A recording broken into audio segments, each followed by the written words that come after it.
তো hello guys, এই ভিডিওটা দেখো, তোমরা দেখতে পারবা সে একটা মেন্টাল পাগলের মতো, কিন্তু সে আর বাড়ির ভাই বোন মা বাবা সবাই অ্যাক্সিডেন্টে মারা যায়। সো তাই এই মানুষটা ডিপ্রেশনে পাগল হয়ে যায়, মাথাটা চেঞ্জ হয়ে যায়।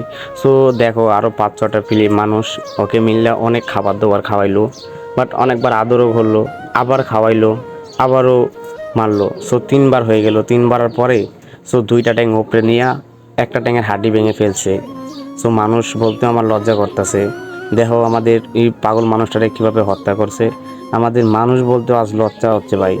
দেখো না এপ্লি মানুষটারে কীভাবে মারছে, নিজেই ওটে, তারপর হাঁটু উটে ভেঙে ফেলছে, তারপরে 2-3 জনের দইরা, তারপরে ওর মাথাটার মধ্যে ব্যথা দিছে আরও, তারপর চুপচাপ করে রক্ত বাইরে। সো বলতে পারি না, বুঝাতে পারি না। সো এই ভিডিওটা যারা যারা দেখবেন একটু কমেন্ট করে বলে যাবেন, আর কোথায় থেকে দেখতেছেন এটা একটু বলে যাবেন, আর একটু শেয়ার করে দিন সবাইকে একটু দেখার জন্য। সো খোদা হাফেজ, ভালো থাকবেন।